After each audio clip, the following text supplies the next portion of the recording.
Ladies and gentlemen, you are watching yet another episode of Eric Lima Shenanigans of 1977. And it's Tuesday night, and you know what that means. It's time for the NXT Event Center. And here's the man that will bring you all that has happened on NXT, Eric M. Lima. Thank you very much, Mr. Announcer, sir. Hey, all you lovable, lovely people out there, how's it going?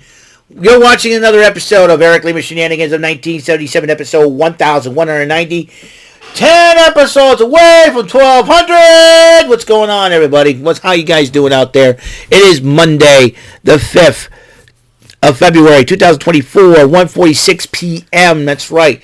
Been an interesting, been quite the morning, actually, and everything else in between.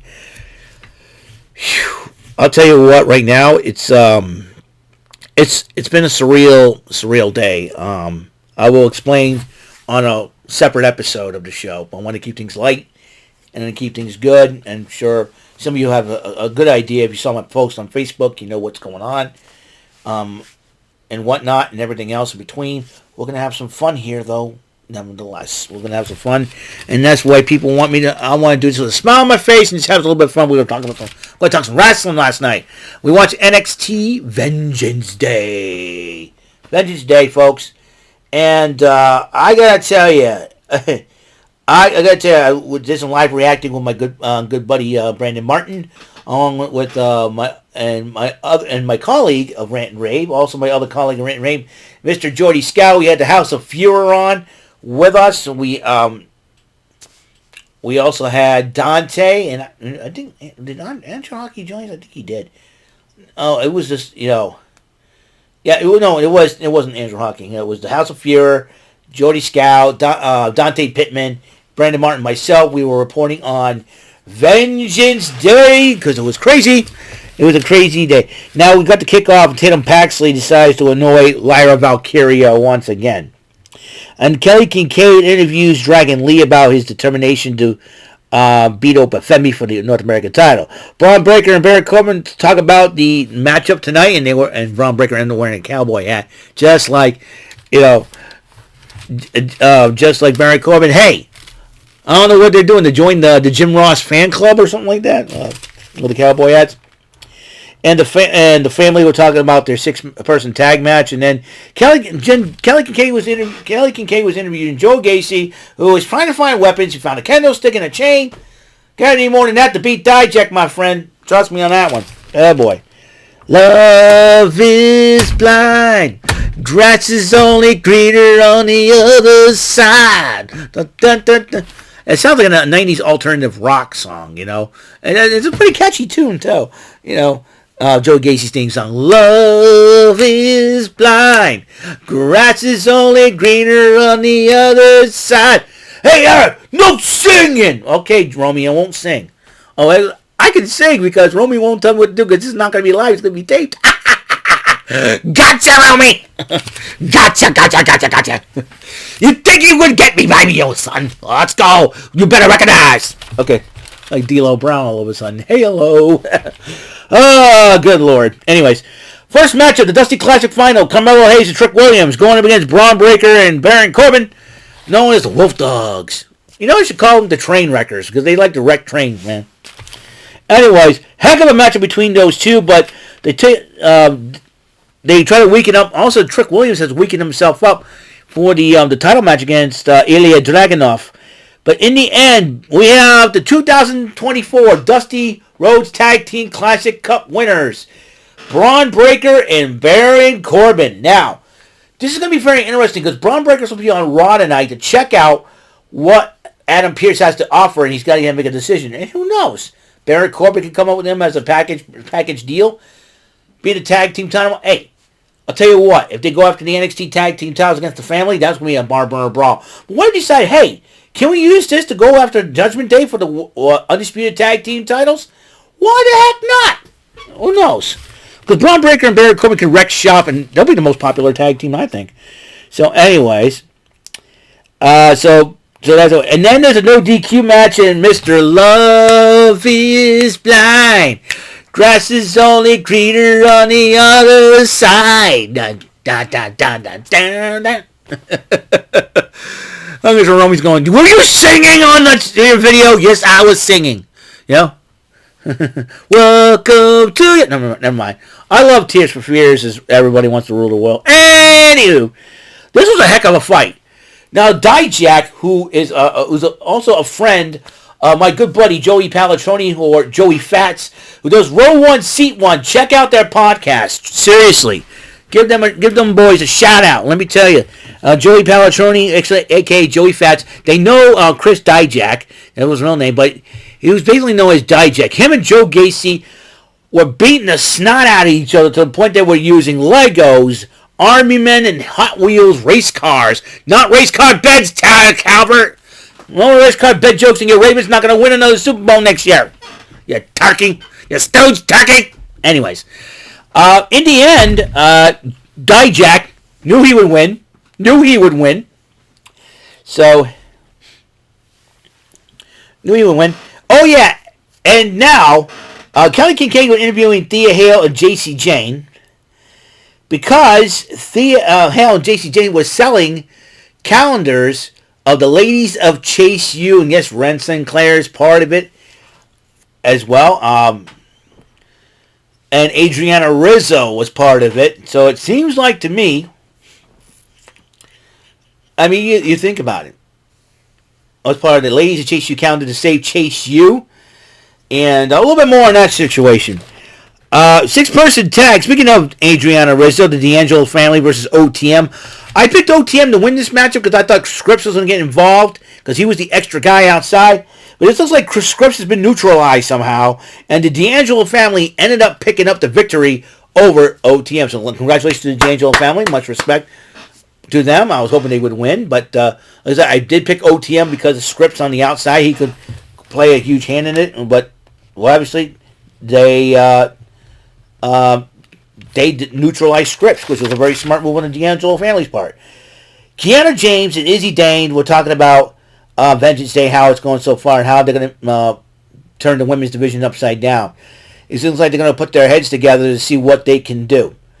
Meanwhile, Carmelo Hayes and Trick Williams were talking about Williams' title shot. I say, listen, it was a setback. Don't worry. Just focus on your title match. You got this. So, Trick Williams goes all the way, man. I have your back. But does Carmelo Hayes has his back? Then the NXT Women's title on the line, Lyra Valkyria versus Roxanne Perez. And then, during the matchup, Lola Vice attempts to cash in her breakout contract. Taylor Paxley tries to stop her, but she did successfully cash in, making it a triple threat. So that changes things. And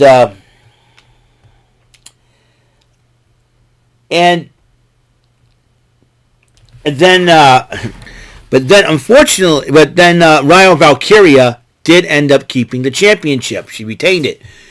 But it seems like Roxanne Perez will have somebody to blame, either Tatum Paxley or Lola Vice. So then there was Riley Osborne, who Thea Hale has a humongous crush on, and Riley wanted to buy a calendar, and he says he likes Thea Hale on it. And so we shall see what happens here in that situation and how this is going to play out. Needed a kitty up there. All right. Let me just go to my profile pic for just a second. Likes. See if I like something else. Let's see.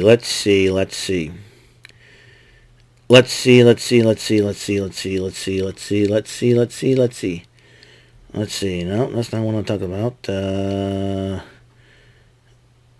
Okay. Vengeance Day.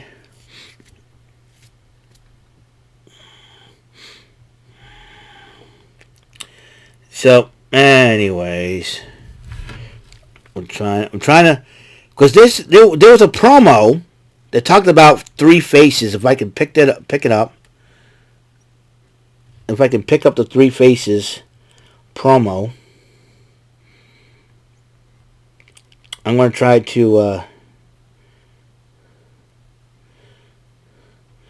let me just do the thing. All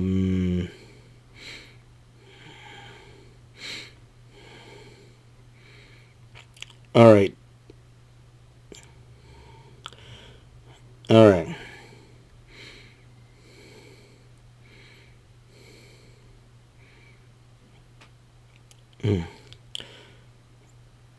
Let's see. Okay. Maybe NXT would. I'm going to go on there. Let's see. Here we go. Give me a second here, folks. Give me a second. Give me a second. Give me a second. Come on. Give me a second here. Let's go. Give me a second. Yeah. Give me a second here. It's hard to look up everything. You know what I mean? Because the North American title was up next, and let's see what's going on here.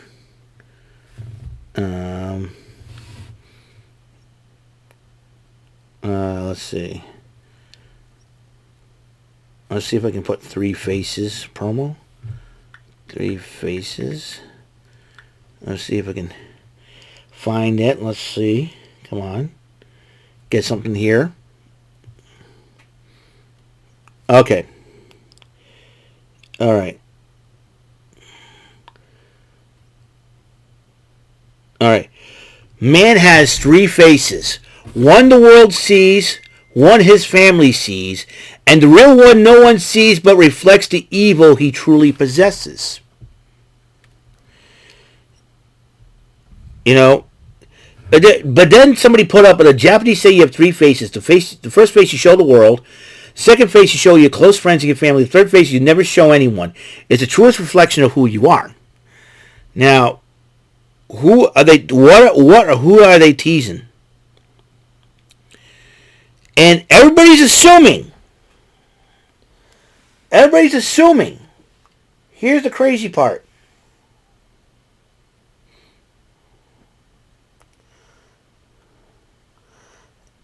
Now, and I'm assuming, everybody is assuming that it could be the Rainmaker, Kazuchika Okada. It could be, but it could be Julia. It could be Rossy Ogawa being like a Mr. Fuji-like manager. Who knows what the heck is going on? I really don't know. Well, here's the deal. Rossy Ogawa was fired by Bushiroad for basically saying that he was poaching talent to go to the U.S., a.k.a. the WWE. So, but the guy, I wonder how many women that were part of Stardom will follow him and being loyal to him. Who knows for sure? Hey, I hope we see Mina Shirakawa in the States one of these days. So, I like to see, Mina Shirakawa is my favorite girl over at Stardom right now. She's very beautiful, very gorgeous, and wants to wrestle, so which is pretty cool. So you got that deal. Let's see. The North American title on the line, Obafemi versus Dragon Lee. Obafemi was dominant against the high-flying luchador. And with Dragon Lee part of SmackDown now, I think Dragon Lee will probably continue to help out the LWO. But then Lexis King was talking to JC Jane, and we're talking about the calendar, and then he was trying to hit on Thea Hale until Riley Osborne interrupts him, and then they started having a fight. Those two will go at it this Tuesday at NXT. Kelly Kincaid interviewed the new NXT general manager, Ava Rain. She says she's got a lot of things planned. NXT is going to do a lot of traveling and for pay-per-views and all that. So she's really looking forward to it. Doing a good job, too, so far. Then Roxanne Perez and Takalola Vice, those two women are brawling. Those two are going to... Like I said, well, you're going to see a new version of Roxanne Perez. I'll guarantee you that right now. A new version of Roxanne Perez, and we've seen it.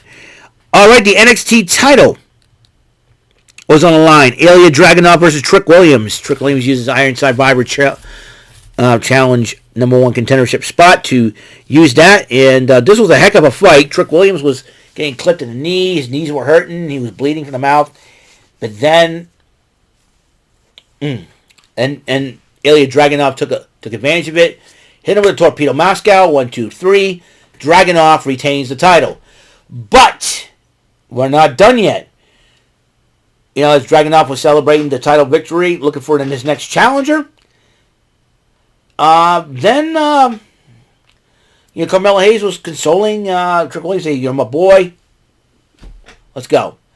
And then Trick Williams was starting to walk away. Carmelo Hayes was right behind him, clipped him at the knees, attacking him with a steel chair, stacking the leg, and basically he was interviewed by Kelly Kincaid afterwards, said, "Whooped." But it seems like to me a lot of fans were standing behind Trick.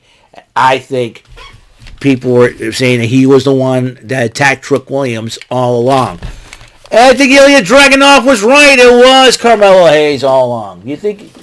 So that's a huge, huge deal. So we'll see what happens, man. The fallout from Vengeance Day tomorrow night. I'm sure Trick Williams will demand some answers from Mr. Carmelo Hayes.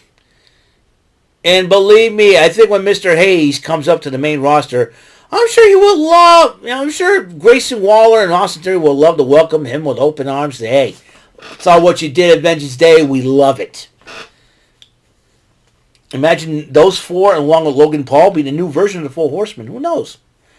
And I'll be like, oh boy, this ought to be crazy. So, wow. Let's see what happens. We had potential. We had Tiffany Stratton signed on with SmackDown now. Naomi signed on with SmackDown. Now Elektra Lopez. You're talking about three athletic women, very beautiful and athletic women. And I'll tell you what, that bolstered up the SmackDown, women's division. I know Liv Morgan and Raquel Rodriguez. They're both injured and hurt for the time being, and I'm sure when they make their comeback, they'll bolster up the Raw women's division as well. So there you go. So we'll see what happens, and what happens tomorrow night on NXT, the fallout from Vengeance Day, folks. It's going to be bowling shoe ugly. So I want to thank everybody for tuning in. On the next episode, we're going to go episode 74 of Tic Tac Toe. When I do Battle Against the Mad Dragon, I don't mean Ilya Dragunov. And I don't mean Bruce Lee or Ricky Steamboat. It's the Dragon. The mean green monster. I don't mean Fenway Park. I'll see what I can do against him. Alright? So, I'll see you guys later. You guys have a wonderful day. And until the next episode comes rolling around, Mr. Announcer, please take us home. That is all for today's episode. This is your announcer speaking for Eric Lima Shenanigans of 1977. A Big Beefy E, doing for Bob Saget Productions, and in association with a Raven Bofa Telepictures and Distribution. Thank you for watching today's episode.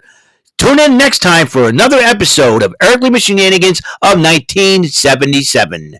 Goodbye for now.